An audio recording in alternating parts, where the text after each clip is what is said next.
Stories are the most powerful thing on earth.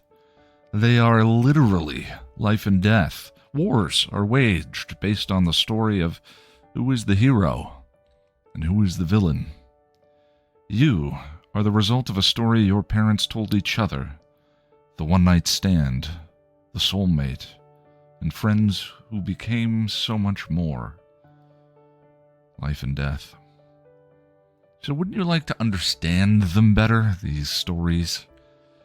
How Story Works, an elegant guide to the craft of storytelling by Lani Diane Rich, demystifies stories and helps you understand why you love what you love, why you hate what you hate, and why prologues are almost always a bad idea. How Story Works by Lani Diane Rich.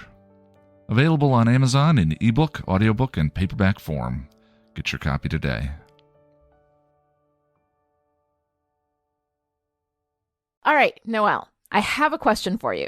Would you rather be possessed by 100 puppy-sized ducks or one duck-sized puppy? Wait, those are my only two choices for possession? Well, you could be possessed by Obsession, the Calvin Klein perfume from the 90s. Puppy-sized ducks.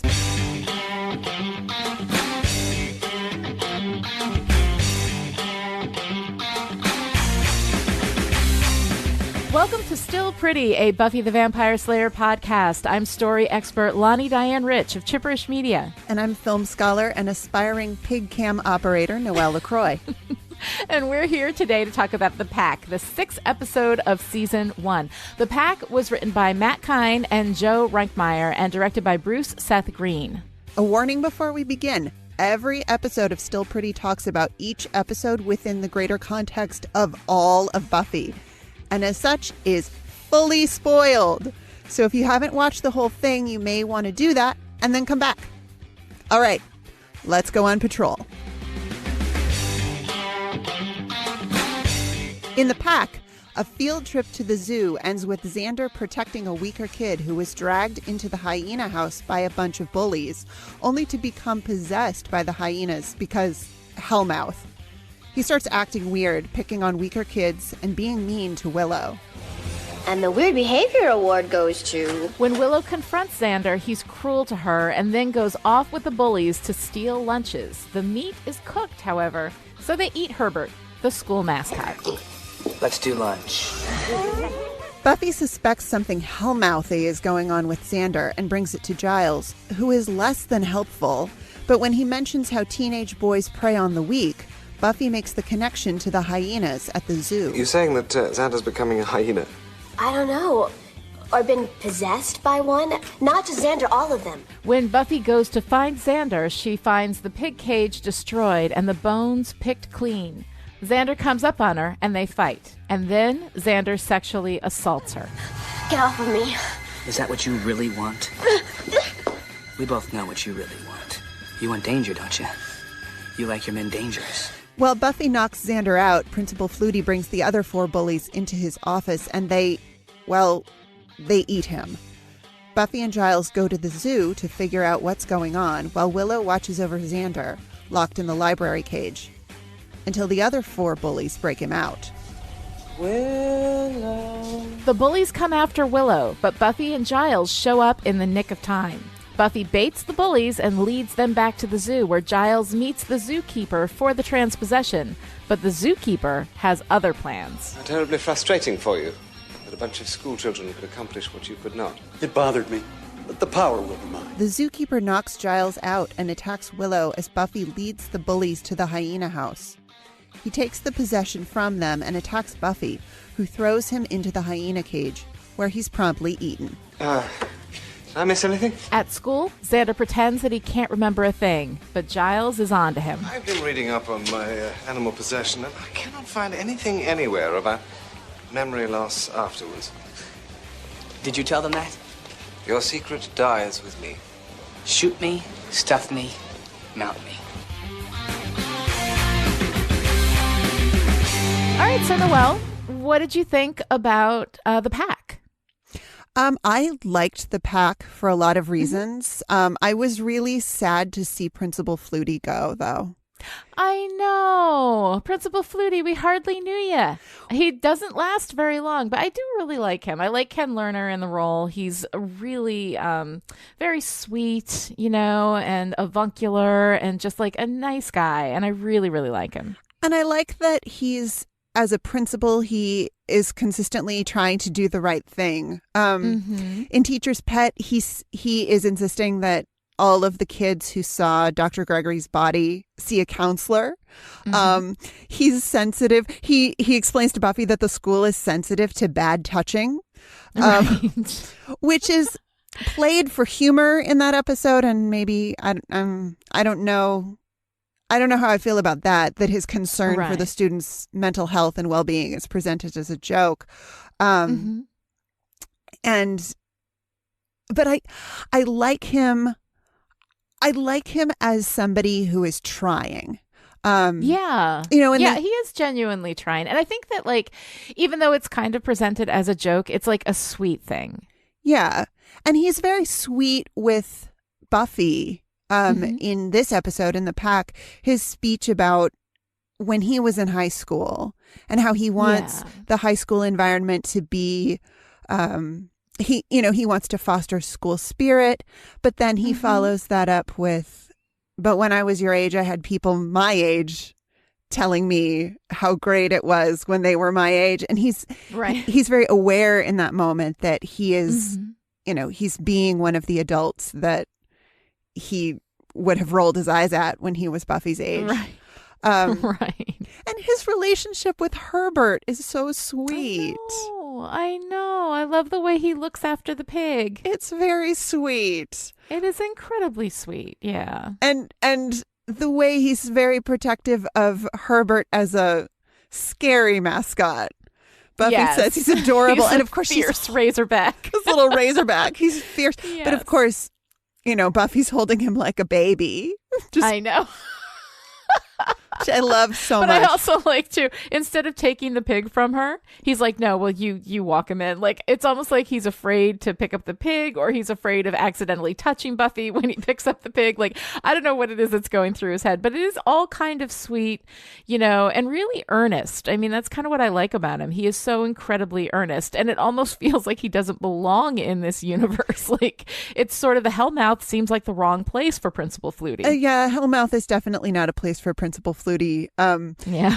With he's got his own picture on his desk facing out that we get to see. I'm like, and I get it. I get it as a contrast, to the horrible cannibalism. Well, the horrible death that's happening in the background, that we see this happy, smiley, sweet side of Flutie as in the background he's being, eaten. But at the same time, like, who has a picture of themselves facing outward on a desk? Some people might, but that's not really consistent with his characterization. Yeah, I didn't know what to do with that other than we needed something to look at that was not right. But even if it was a picture of him with his kids or his wife or something like that, like, that would make more sense. But a picture of just yourself on your desk facing outward, like, okay. I mean, I guess, I don't know. He's trying to get the sense of like the happy principal to the people who come in and talk to him. I don't know. I think I know what it is. I mean, I don't know what it is in the world of the show, but I know what it is in the world of making television. If it were, if it were a picture of him with anyone, literally anyone, then we would have to treat his death more tragically than we do. Right. Because absolutely. He would be leaving somebody behind. So I think it's meant to show him as he's a solitary figure in this picture. And I think that that's, again, there to give us something to look at that's not grisly death, but also to establish that he is, like, it's okay. It's a horrible thing to say, but that it's okay that he dies because he's not leaving a partner or children or yeah, but I mean, we see that picture, and just because there's no wife and kids there doesn't mean there isn't a wife of kids. Absence of evidence is not evidence of absence, as we know. But at any rate, like, I understand from the production angle why we went that way, and it was a good choice from the production angle. From in-world angle, it does feel a little weird if you think about it, but already I think we've talked about that too much. I think we've taken that detail, and that's my fault. So I will totally hold on to that. So we have this adorable Principal Flutie who we love in this episode, and we have to say goodbye to, and it's very sad. Let's talk a little bit about Xander. We have a lot of discussions on this show about Xander. Oh, yes. How problematic he is.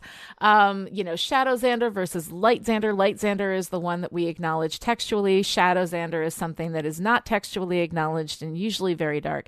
But I find it funny because in this episode in which Xander goes legit bad, he's actually much better than usual. Like, I guess because we don't have much Shadow Xander that we don't textually acknowledge. What did you feel about Xander in this episode? I actually really liked Xander in this episode. Not as, it's horrible to see him be cruel, especially to Willow.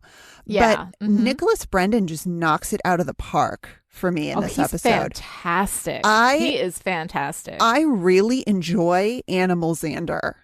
There's something about him that just really works for me. And I don't know whether it's the delivery of the lines or the physicality or some combination, but Nicholas Brendon really seems to embody this kind of, what am I trying to say? This almost animal brain that slowly takes over Xander, because when we first see him as a hyena at the Bronze, he's not fully. He's mostly Xander still. He's just got this kind of. He's Xander with a kind of alpha male, no fucks given attitude. Yeah, over top of him, but he's fantastic and fascinating when he steals Buffy's croissant, and then is offended that the stolen food is not what he wanted. Right. I just love that as an evil moment because of the level of entitlement, like he's mad at her that the food she chose for herself is not the food he wants. Right. But it's great. I love how he subtly but not subtly sniffs Buffy. Yes, no, it's pretty cool, and I like Nicholas Brendon manages to sell this. Like, he has up to this point been like, the goofy guy, the guy who's, has a really dark shadow side that we don't like, but the light side of Xander that we really love is like this kind of goofy, very, well-meaning, sweet guy, right? And so to see him be able to sell something sinister, something dark like that, is really kind of nice to see. And I'm glad that they gave him the opportunity to kind of play that, because had it been done by an actor who wasn't able to sell that as well, that could have gone really, really wrong. Definitely. And I like that the show acknowledges Animal Xander's bad behavior in a way that it doesn't acknowledge Shadow Xander's bad behavior. Shadow Xander was never really meant to be there in terms of, what, I don't want to say the show thinks, but I'm not sure how else to express it. The show thinks that Xander is adorable and bumbling and that his bad behavior, is part of that charm. Whereas Animal Xander is clearly in the wrong. He's clearly presented as the bad guy.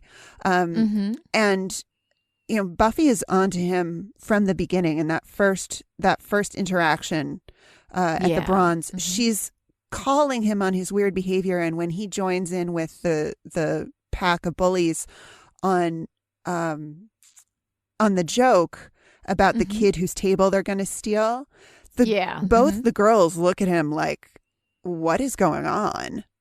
Right, because this is the same guy who in the beginning, which I really like too, like in the beginning at the zoo, he's there with Willow, he's talking to Buffy, he's not moving on Buffy, he's not being weird about Buffy, he's being very sweet, and just like they're there. And then there's that moment where the bullies are taking the kid, Lance, into the hyena house, right? Mm-hmm. And so Buffy's about to go in, and then Xander's like, no, this is okay. It's not superhero stuff. I can handle it.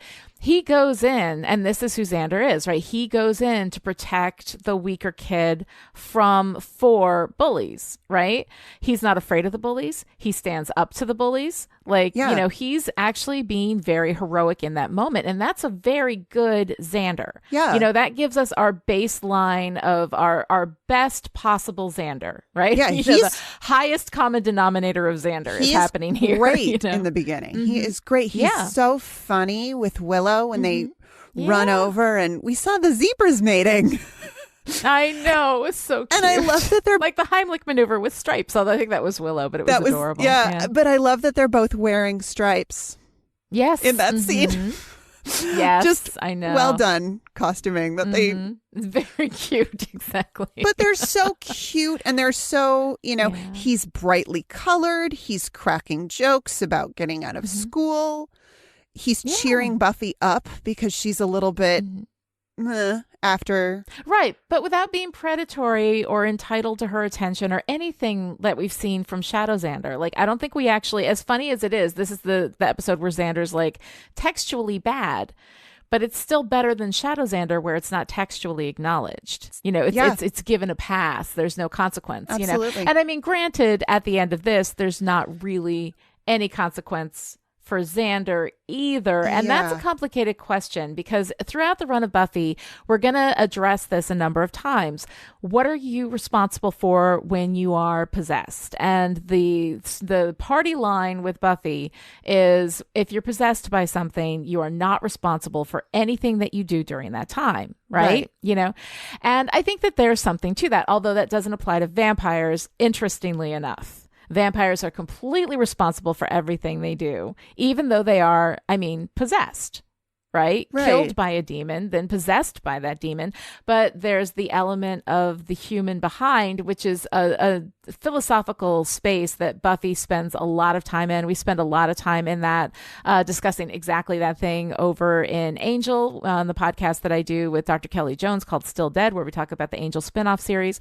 So it's a really interesting question, but I think that we pretty much very firmly come down on if you're possessed, you are not responsible. Xander gets a clean slate here. He doesn't have to really have any consequence, for anything that he's done.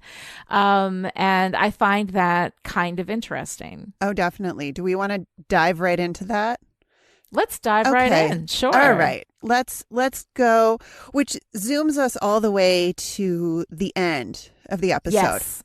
Where Xander is talking to, we see him coming up the stairs, which is a lovely physical representation of we're coming up from the the lower space that we've been in with this animal behavior. Xander is ascending. Yeah, we're ascending from that low animalistic behavior back into the light, back into humanity. Yeah, back to join. We're joining with the group again. And Xander and Buffy and Willow are talking about Xander's behavior. What did he do while he was a hyena? And Xander apparently has no memory. Yes. No memory of any of this, of eating a live, raw pig. Right. Oh, poor Herbert. Right. I know. And I like his reference to, and the trichinosis of it aside. Yes. Which is very cute. That's great. And again, there's our lovely Xander that we love, who is even, even when things are horrible, is making a joke, making a clever joke.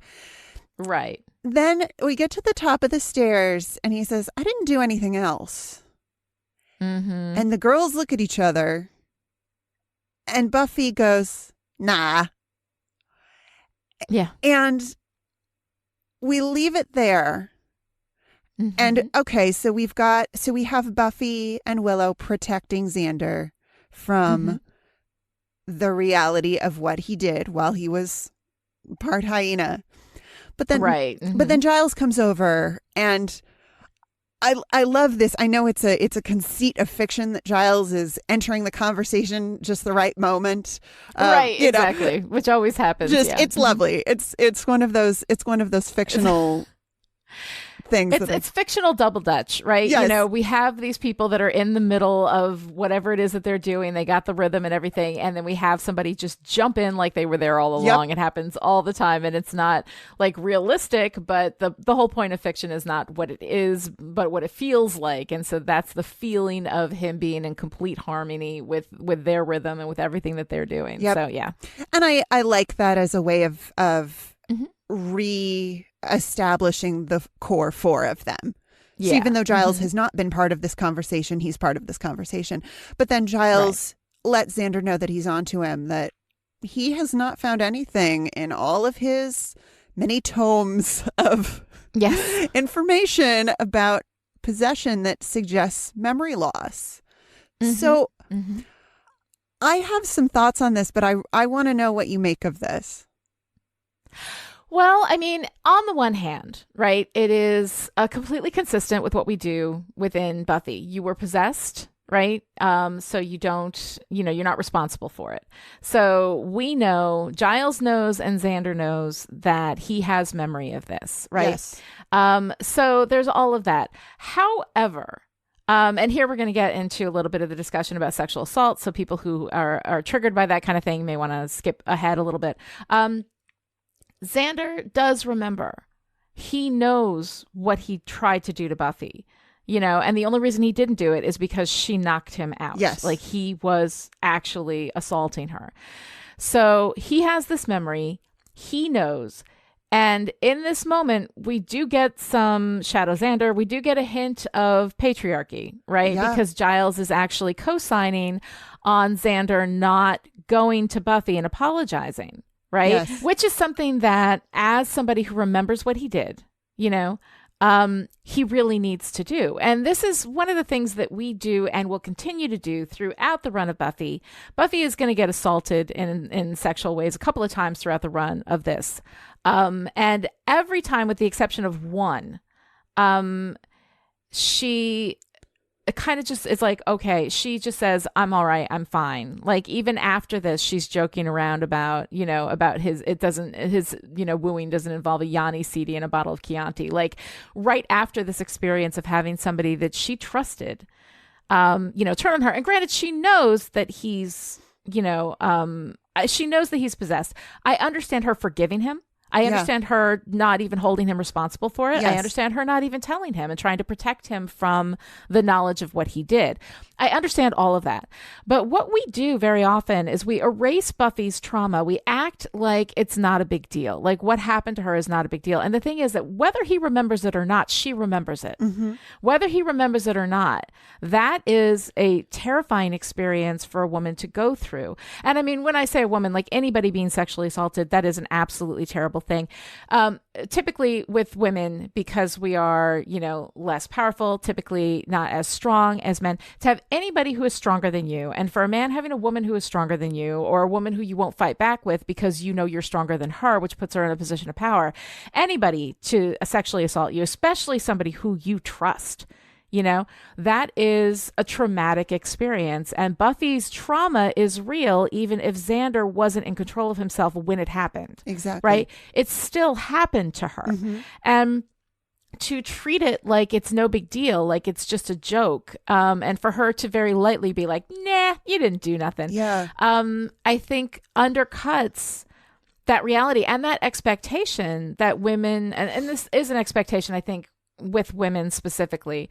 Although I think men are supposed to ignore their sexual trauma too, because they're men. Right. Right. So like everybody, I think, no, fair enough. I take it back. Everybody is expected to ignore sexual trauma.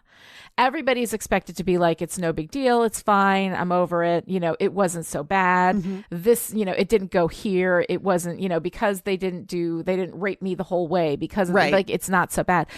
It is an extremely traumatic event because sexual assault is about power. and it's about somebody taking your power away from you.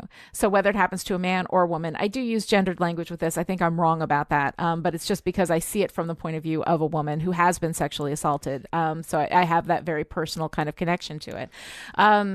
So I think that that anybody who's been sexually assaulted has had their power taken away from them. When that happens with somebody who you trust, I think it adds, even more trauma to it, because you're also being betrayed at that moment. Absolutely. So all of this together, the erasure of Buffy's trauma, I think, is one of these things that comes from the shadow side of our culture, which has kind of, through the terroir, because it's in the ground from which this story sprung, the cultural ground, in which we planted these stories. It's something that is done without question. We don't acknowledge Buffy's trauma. We erase Buffy's trauma, and we pretend like it's not a big deal, when in actuality, that actually is a big deal. And I think that we need to address that. So this is part of that kind of cultural mapping that tells us that when we are sexually assaulted, as long as we're not completely raped, as long as XYZ hasn't happened, as long as there wasn't bruising or blood or, anything like that, that somehow that means it wasn't that big a deal. You should just get over it. Look at Buffy. She just gets over it. Why can't you? I think that's the message that gets set. And I think that's a very, very dangerous cultural message for anybody who's been sexually assaulted. Please forgive my gendered language. I'm wrong when I use gendered language in this context because it applies across the board. So that's where I come down on this. What do you think? Oh, gosh. I agree with you wholeheartedly about the erasure of Buffy's trauma. It's played. I mean, she even says, Willow asks what happened, and Buffy says he tried his hand at felony sexual assault. Like, she calls it out for exactly what it is, but it's the line is delivered in a sort of joking sort of way. It's a joke. Yeah. We're just gonna, hit him with a desk, drag him into the library cage, and then, we're done talking about it. I mean, that is absolutely problematic. I think that it is emblematic of the culture that tells women to erase their pain, that what you've gone through is not so bad.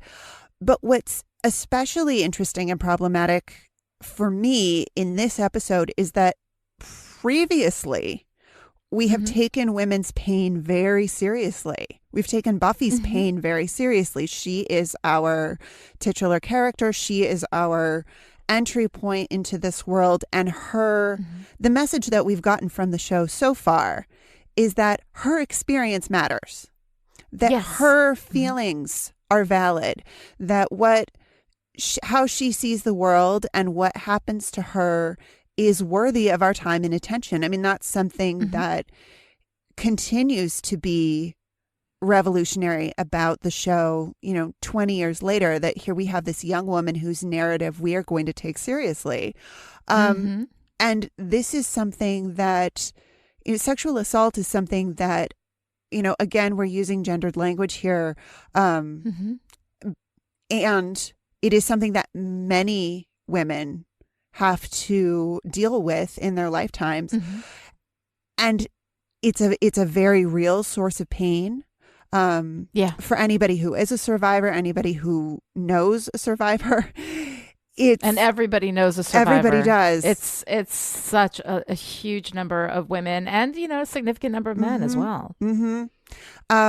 So to take that very real pain, that very real world pain and trauma, and erase it in multiple ways with the comedy of the scene where she drags him into the library cage. And I mean, admittedly, I laughed when she says, I hit him with a desk. I mean, that's a great mental image of Buffy just, little bitty Buffy just picking up a desk and whacking Xander with it. But I know. But, so we erase it there. We erase it when Xander asks if he did anything else. And she lies to him. To presumably to protect him. But he's asking because he knows. Right. And I wonder if he's asking because he wants to see what she'll say. Will she toe the patriarchal line where no, nothing happened? Right. Is his comfort in that moment is more important than her traumatic experience. Right. His embarrassment, his potential embarrassment at having done something so vile is more important than the truth of her experience. And and then we have Giles swoop in and back him up. And co-sign it. Yeah. Yeah. He co-signs it completely. And we also have the situation with Willow, because while he didn't sexually assault Willow, he did commit emotional violence on Willow. I mean, she was really, truly, deeply hurt by the way that he treated her. And and I mean, what he needs to do is apologize to each of them. Yes. They both deserve an apology. He knows what he said to Willow. He knows what he said to Buffy. And yet, in this moment at the end, we're co-signing on the fact that he deserves to get away with it completely without having to face any of the consequences from it. But we're also saying that they don't deserve an apology. Yeah. And that they don't require one from him.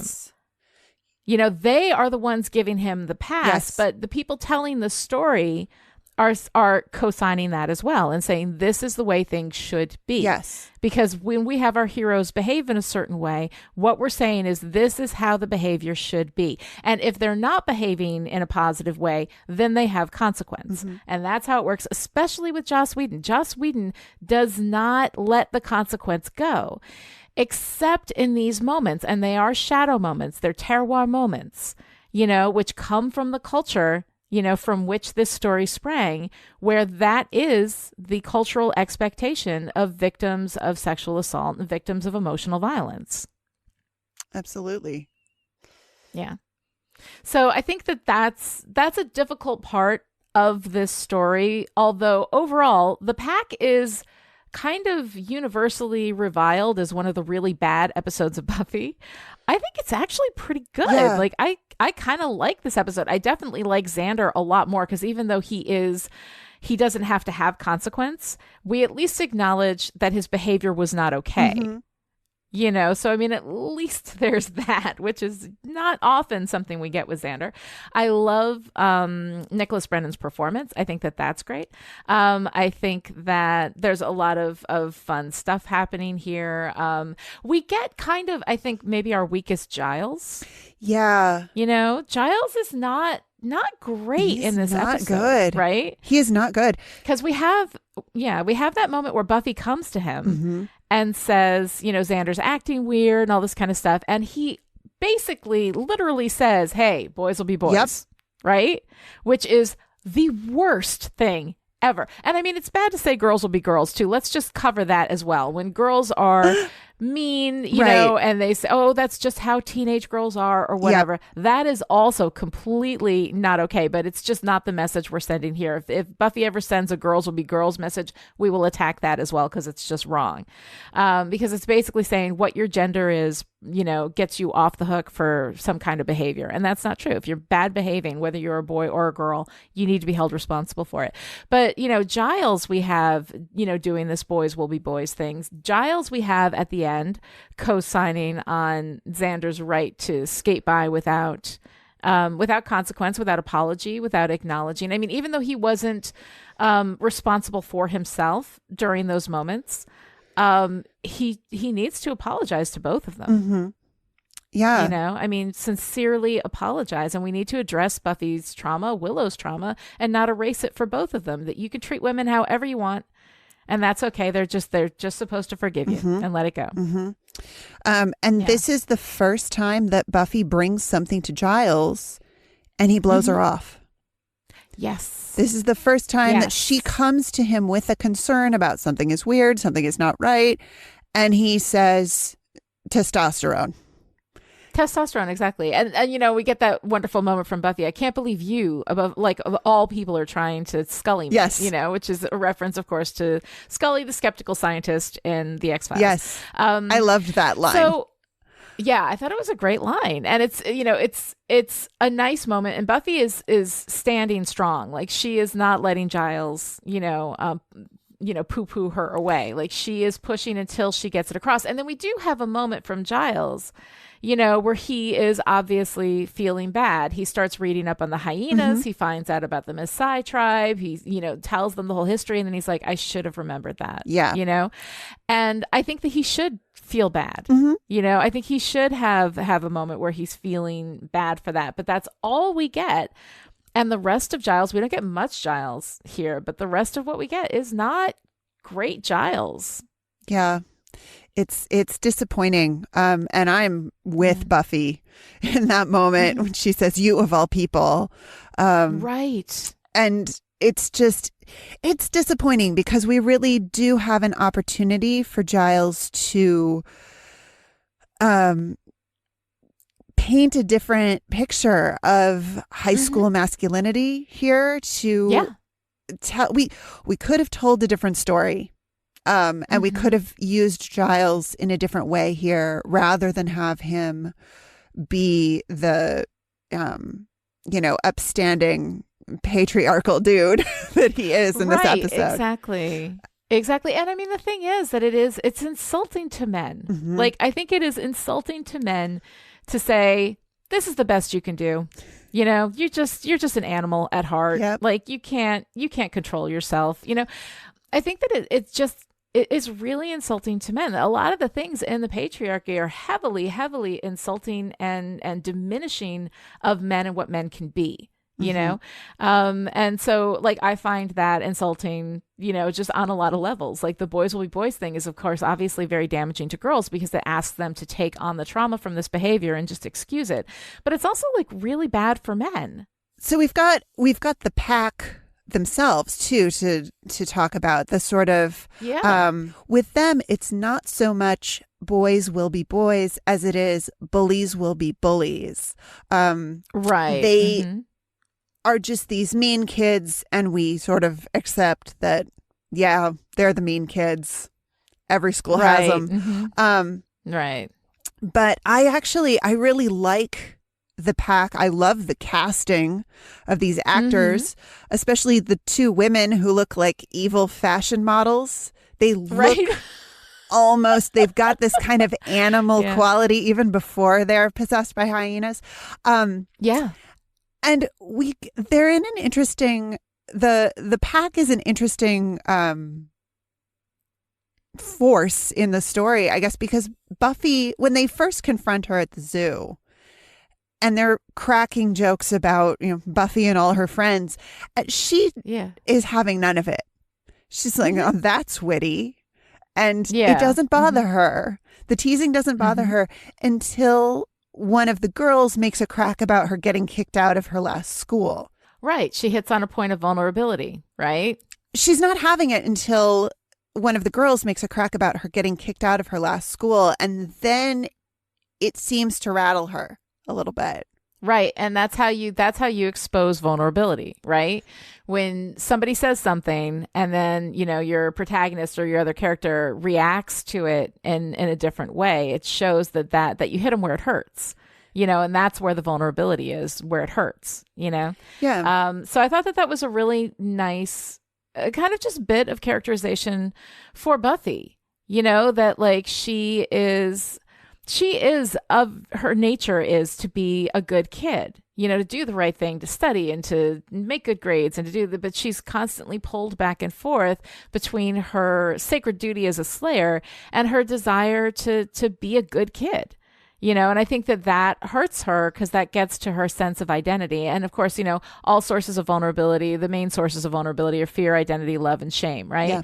And so for her, I think this hits her in her identity. Yes. That she feels like she's being seen as a bad kid. And I like that. That's her response to that. Yeah. I thought that was interesting, but it did seem a little strange to me that she seems to go from strong and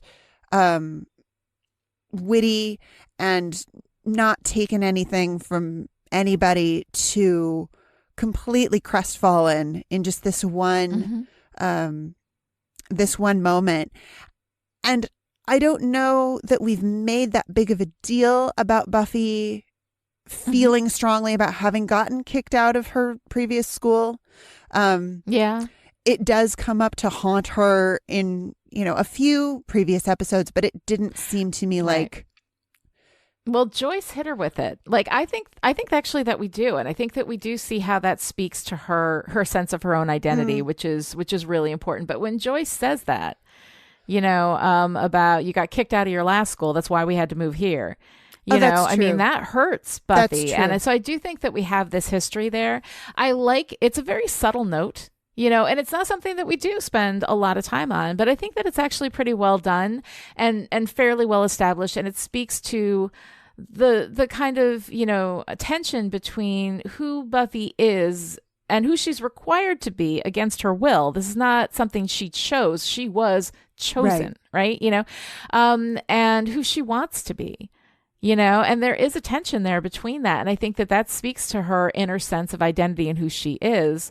And I like that. And when she goes out for the cheerleading team in which, we see that again, that like who she wants to be is the cheerleader with the good grades. And she wants to be Cordelia, but a nicer version of Cordelia, and so that's why part of the reason why I like Cordelia as a foil for Buffy, because she's a lot of things that Buffy wants to be and wishes she were, And so it's nice to have Cordelia there to kind of represent the things that Buffy doesn't get to have because she's the Slayer.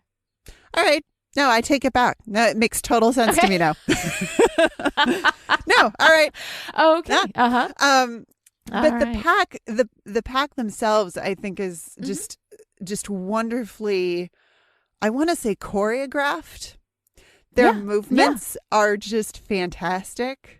I love... Yeah, there's a nice animalistic physicality about everything with them. I love the way they move as a group even before they're possessed by hyenas. Yeah. Well, they are. I mean, the thing is, before they're possessed by hyenas, they're not that different. It's true. Yeah. Yeah.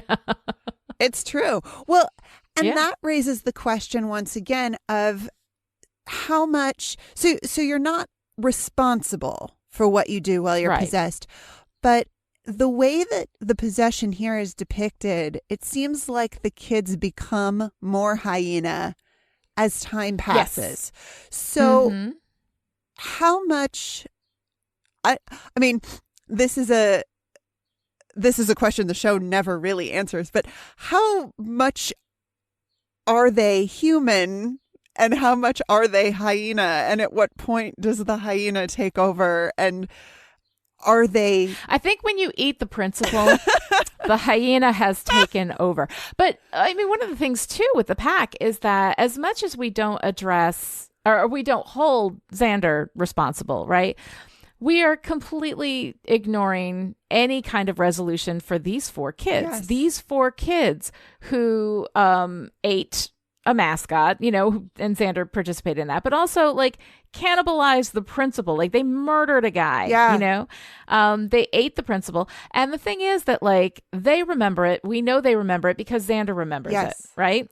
So they have this memory and that is a traumatizing experience. Like anyway, these kids, when they come out of that, they were, metaphorically animalistic in the way that they picked on the weaker kids and, all that kind of stuff. So they were already animalistic. They turn into these hyenas. They get possessed by these hyenas.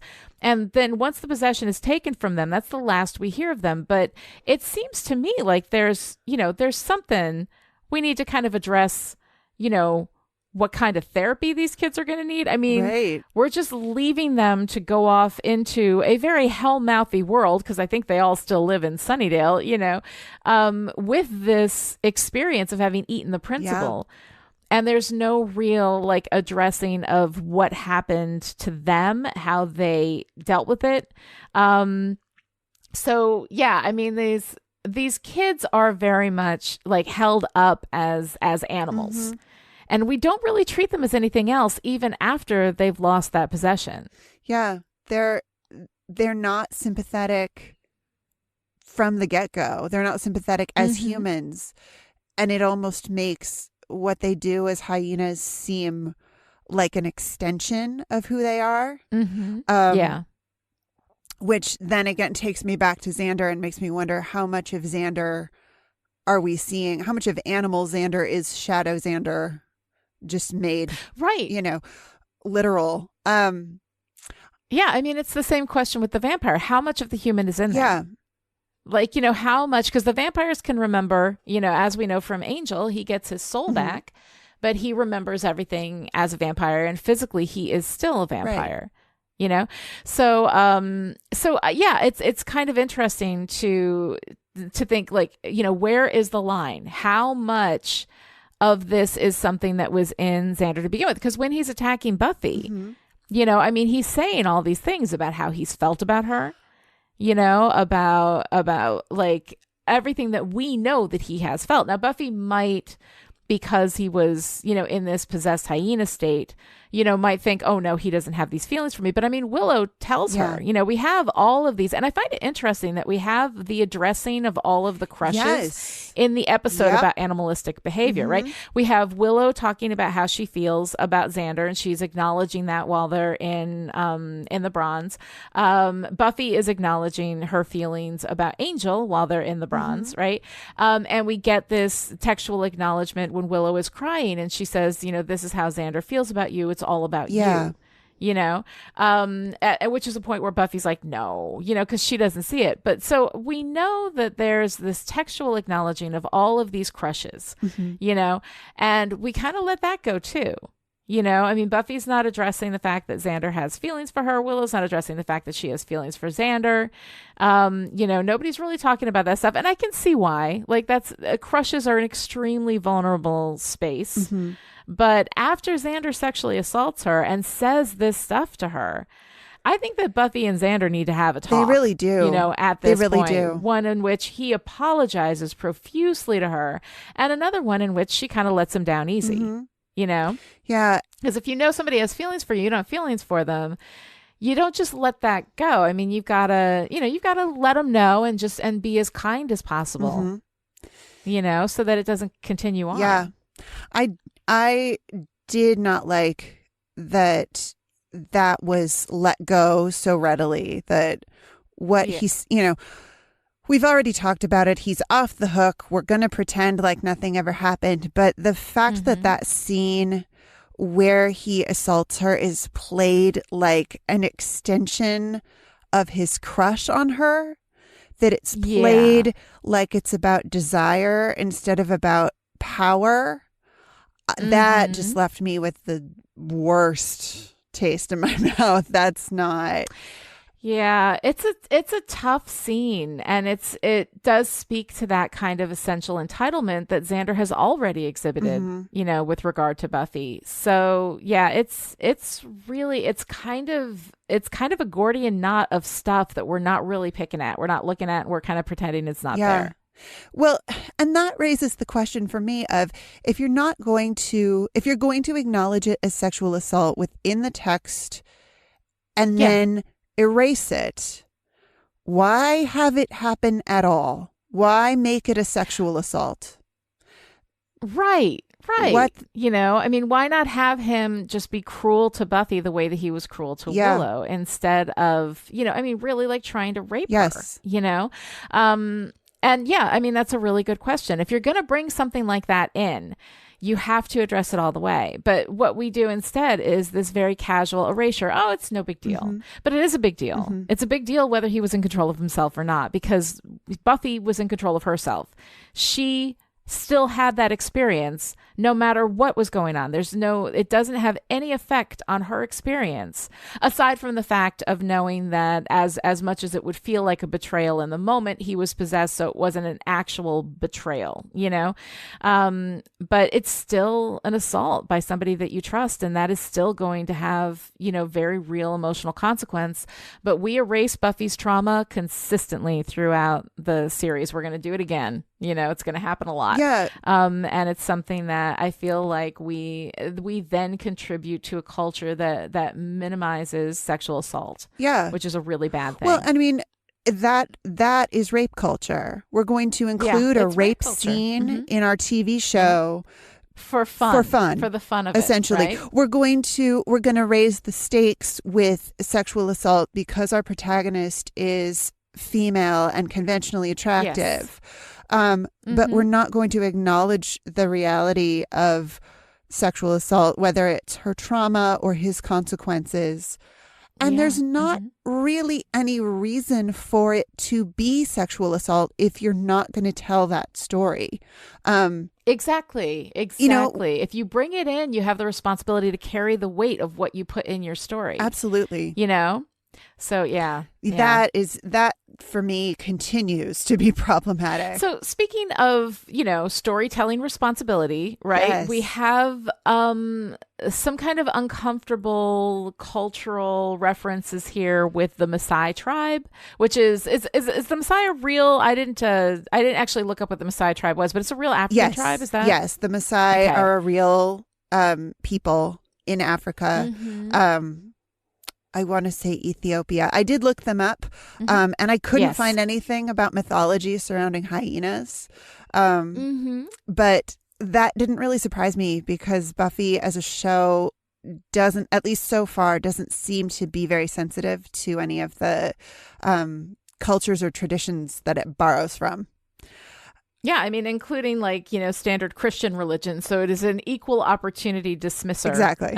Yes. Of these things. At least we give no shits about anybody's faith or spiritual practice. Belief systems or faith practice. Absolutely. But speaking of things that make me uncomfortable in this episode, I'm really uncomfortable with how the mythology of the hyenas is handled. It feels very much like we're doing this "aren't Africans weird and scary" kind of thing. Yes. Won't be the last time, just to let you know. Yeah. Buckle up. Yeah. Oh yeah. But I really don't like the way it's sort of, we're seriously othering, African people with this, this tribesman told me of, we're not, I don't know, just the language surrounding the mythology of the hyenas and then the drums and flutes score that comes up every time we get hyena action. That is, clearly it's so Western sound design wants to sound tribal, right. It just, it feels racist to me.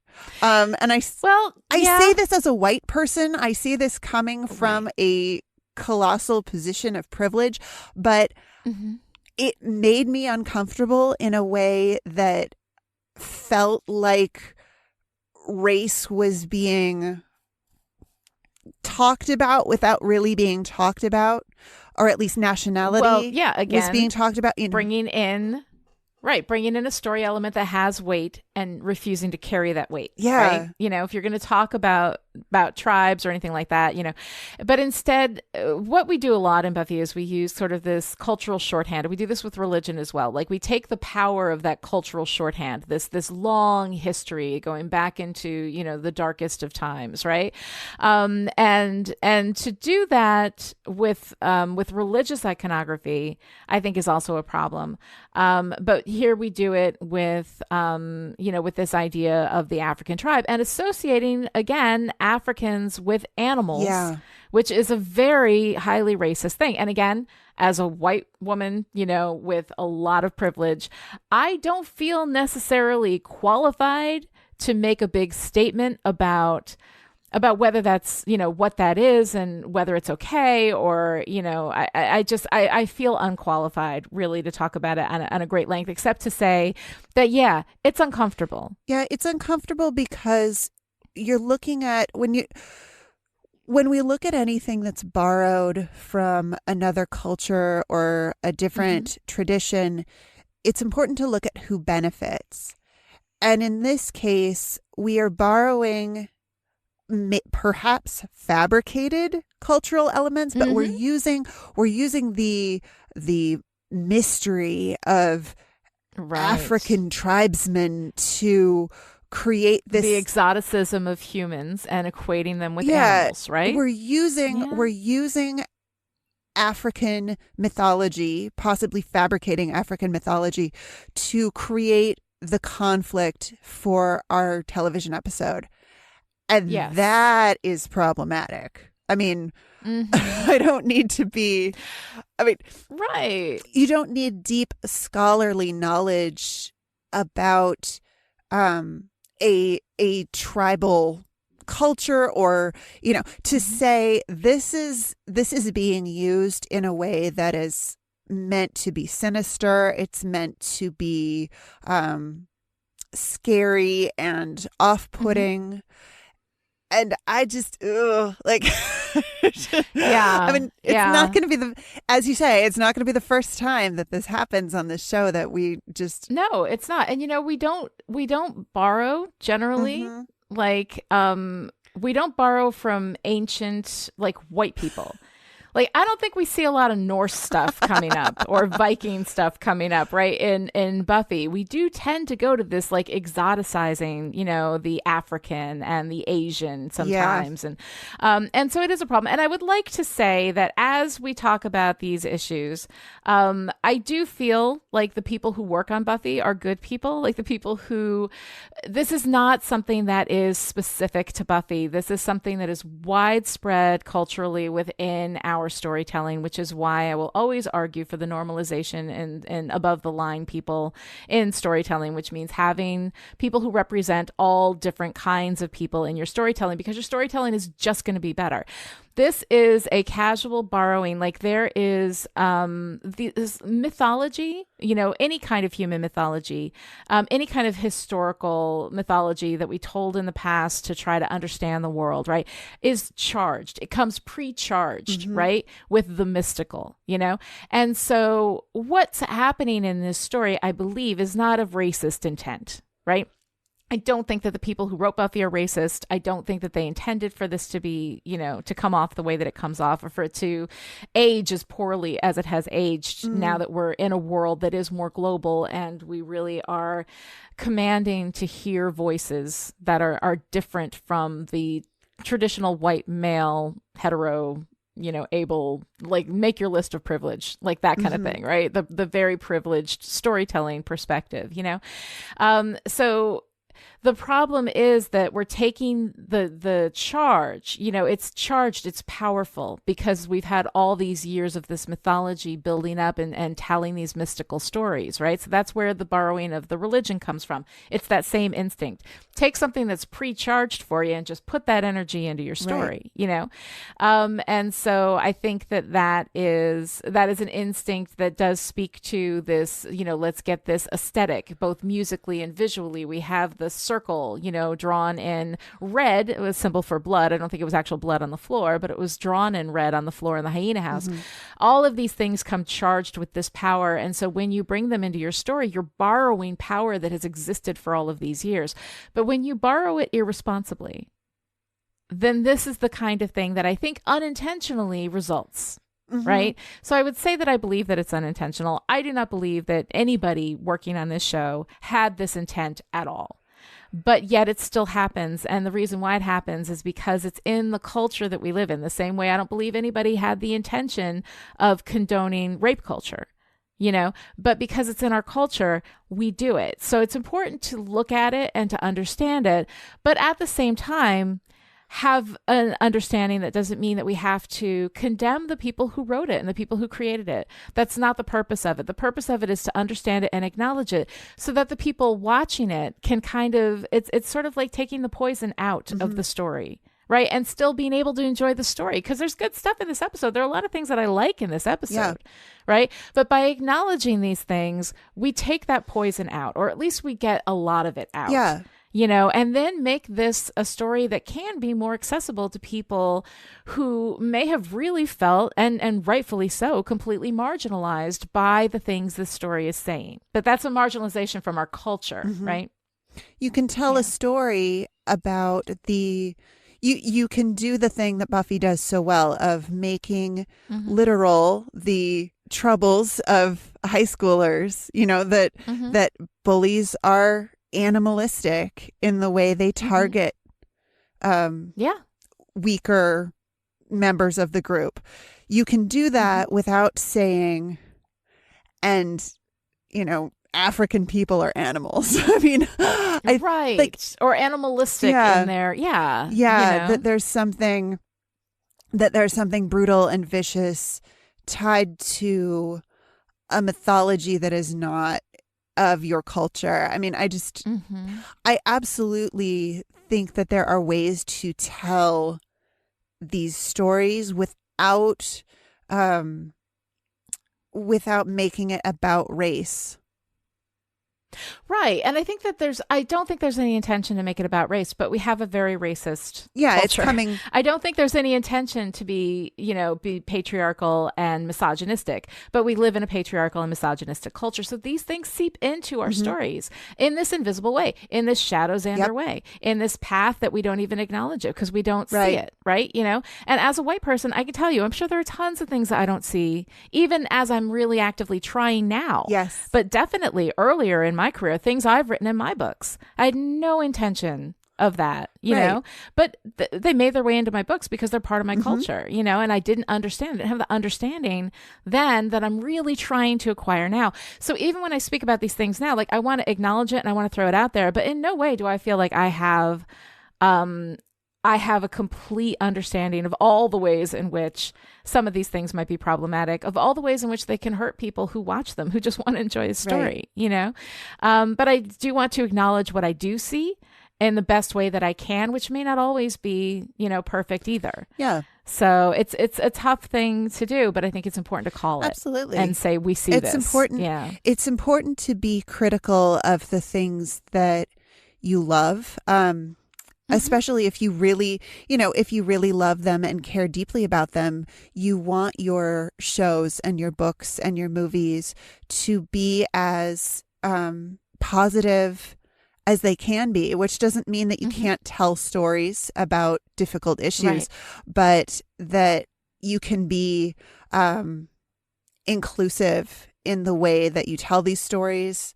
And, you know, I think being critical of something is not necessarily condemning it.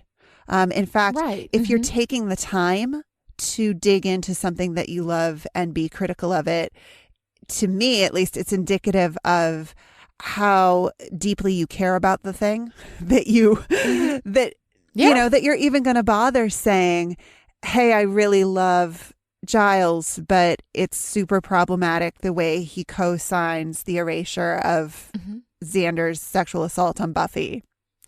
Yes. You know, you can say this thing has all of this, can be so good, and isn't it unfortunate that this is part of it? Right. And isn't it interesting that a show or a book or a movie that is revolutionary or you know, includes positive representation in, you know, XYZ ways, can also include something as troubling as, you know, this other other thing.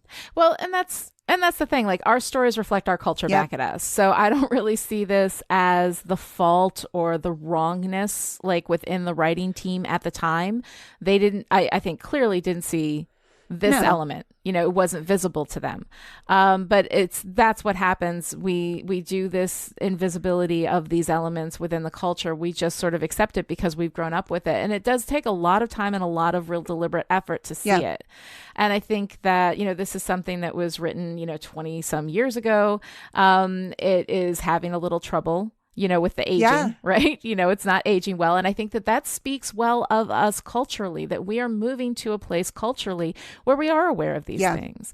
But it doesn't mean that I don't love Buffy. You know, I do. I love Buffy passionately. This is, you know, like my second go round at this. Like, I love it very passionately, and I want to talk about it. And I want to remove some of this problematic stuff so that the people who listen to these podcasts can kind of have it, once it's acknowledged, the power and the damage that it can do is minimized.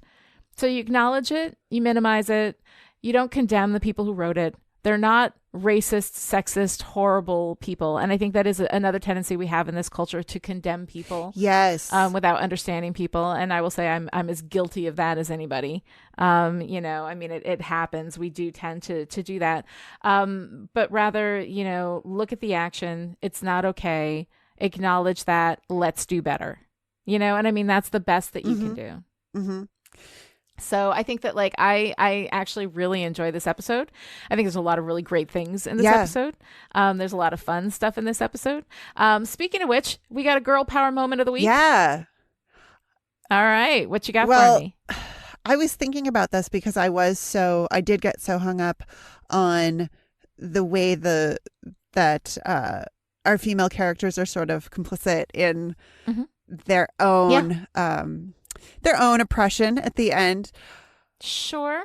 As we all have been. Yeah. Let's face it. Let's face it. Yep. Yeah. But I love strong Willow in this episode. Oh, yeah. Yeah.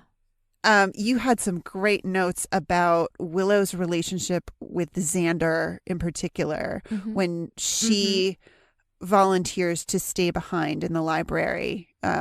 He's unconscious in the library cage, which is such a convenient bit of set right there. That's just... We are going to use the library cage quite a bit throughout the run of Buffy. And I always find it funny because I don't think my library had they might have had a room that locked for but nobody was stealing anything from the library at that time. So I don't know. I always find the library cage really funny, hugely convenient. I guess audio visual equipment would be in there. Sure. Maybe. But I just always find it really funny that they've got this very convenient cage that can hold any manner of supernatural dangerous being, So we're going to have a few supernaturals stuck in that cage from time to time. Yeah, but Willow offering to stay behind with Xander to watch over him. And then the scene where he wakes up and starts to kind of talk her over. Right. And you think for a second that she's going to fall for it, because she's so vulnerable. Willow is just... all vulnerability in this episode. My God. Yes. Yes, she is. She's just pure distilled vulnerability. And it hurts me to watch it because I know. And Allison Hannigan does such a fantastic job with that. Oh my God, she is great. She is good right off the bat. Yep. But when Xander's talking to her and she is explaining that she wants to see how, what, I don't remember exactly how she expresses it, but something about how much... I wanted to know if you were still in there. Yeah. Yeah. And he lunges for her and she takes a step back and says, "Now I know," with this wonderful...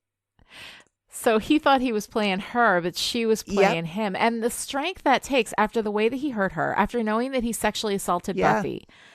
for her to say, "Nah, I got this." Yeah. And she's there with him. She's watching over him. She is protecting him from himself, and it's kind of a nice thing. And it shows the incredible well of strength that this character has and which we're going to see from her many times over throughout the run of the series. I did not remember how tough Willow was right from the get-go. I mean, she's extremely vulnerable and she's extremely sweet, but she also has this core of real strength and tenacity. I mean, she gets away from Xander and the bullies. And then I think it's so interesting at the Hyena House at the end, she's volunteering to participate, essentially. Like, she doesn't understand that what's been going on with the zookeeper. She thinks for a minute that, this is all part of the trap. And then she realizes that when he's got the knife to her throat, that no, this is real. And she warns Buffy. Yeah. Which is incredibly courageous. I mean, she could lose her life in that moment. Yeah. And she's prepared to die to protect her friends. I mean, damn, Willow.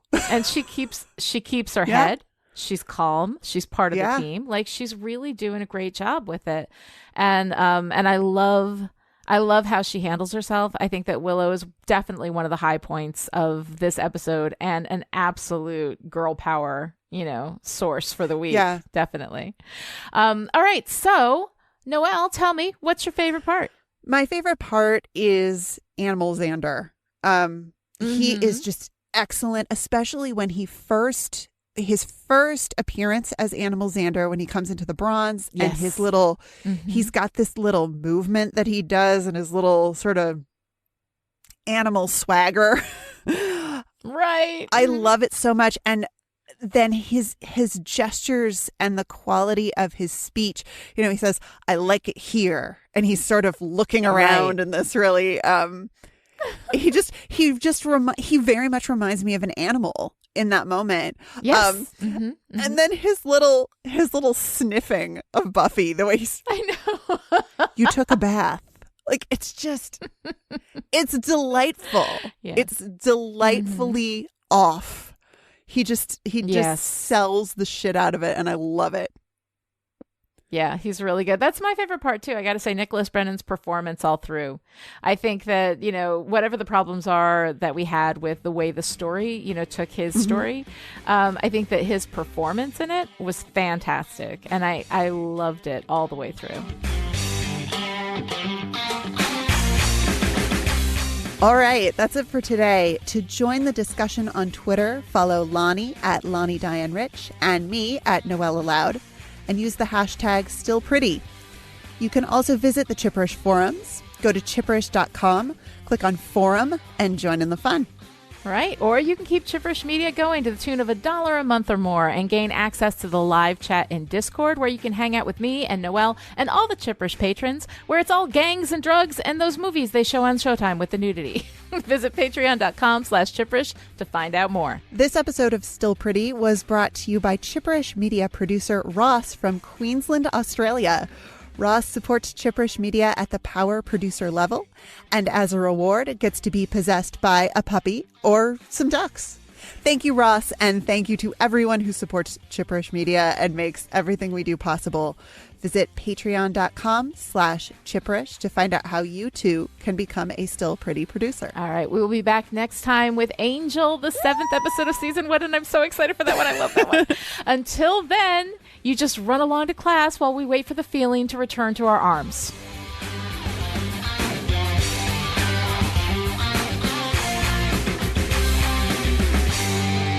That's right. My mouth is still backwards. That's fine. Everything. Why is it doing that? That's so weird. Down to go up to go down. It's like I'm a. Is it like that all the time, or just when you're in the car? No, it's like that all the time. I should, I should probably figure out how to change it, but why? I can just weird myself out every time I use it. You know what? It's a personal choice that every woman has to make for herself.